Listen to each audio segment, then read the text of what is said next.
time limit on God. No, we have time for everything else.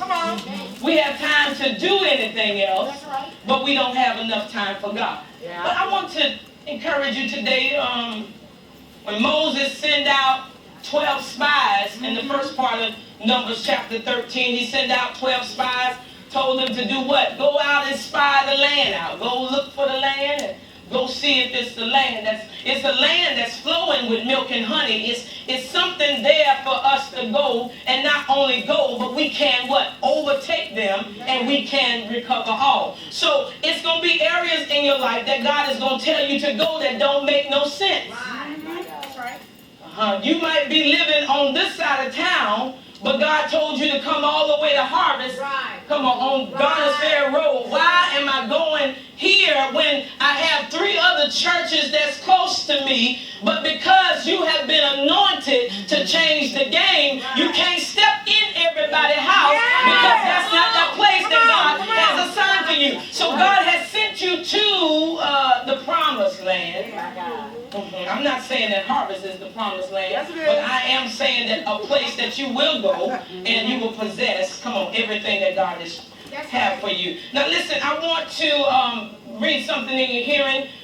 It talks about as Israel approached the Jordan River, Moses sent out 12 spies to investigate the promised land. 1 spy from what? Each 12 tribes of Israel. How is something about the number 12? 12 disciples, 12 tribes, 12 spies. So again, it entered Canaan, explored the land, and returned with a report. Look at your neighbor and say, with a report. With a report. And all 12 had the same external experience, but the internal conclusion of 10, differed, markedly for the other 2. Look at your neighbor and say, Joshua and Caleb. Listen, Joshua and Caleb filed the minority report.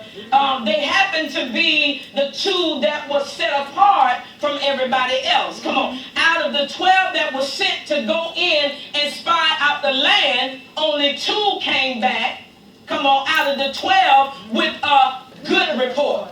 Now, I don't know about you, but it's something about perception. Anybody knows about perception? Right. The way you look at things is the way that things are going to manifest. I can take 2 people and tell them to go into the rudest part, the roughest part of the area, and somebody will go there and say, they're a little hood and I can't go there, and I couldn't even roll my windows down. Nevertheless, I didn't even get out the car because I couldn't even drive by. Matter of fact, because I know that was the ghetto side of town, I had to take my nice car and drive on the other side of the street, because I was afraid that while I'm driving through, they might hike up my car while I'm in it and put it on blocks and take my rims. So I'm not going to go into that sector of town because I don't know what these people might do, and I'm not ready to change the game. Look at your neighbor and say, change the game. So you get the place on the inside and say, like the other 10 spies that have the negative report that says, yeah, we're going over here, but we can't subdue it because we don't have sufficiency. We're not the perfect people to even possess the promised land. But God told me to tell you today that you have been anointed and appointed by God to do what? Change the game. So don't look at the territory as being an area that you cannot handle. Look at the territory as being a place that I can go in and I can recover and I can conquer all. When you get in that place that God has designed for you to go, you're going to come back with a what?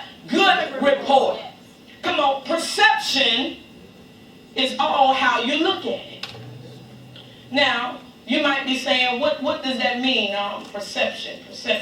I can have as much faith to move mountains. I can have faith to, command my mountains to be made low. I can have the faith to cause seas to dry up. I can have the faith to do it. But guess what? Until you are able to exercise your faith, how many people know that the circumstances are going to change? Say the same. Right. Now, until you're able to open up your mouth and speak the word of God only, it's only when the circumstances are going to change. I'm telling you while you're going through the hardest time, even in your sickness, I dare you not to magnify the sickness. I dare you to magnify your God. But so many times we get this woe is me. I'm feeling some type of way. I'm hurting on this side, and my chest pain on this side, and my hair hurting this side, and my eye hurting. And Pastor, I need you to pray for my toe, and I need you to touch and agree with me that I won't have to be the same way that I am. But how many people know that when Jesus died, it caused the veil to be ripped? So you're able to go to God for yourself. It's everything that the pastor is not going to pray you through,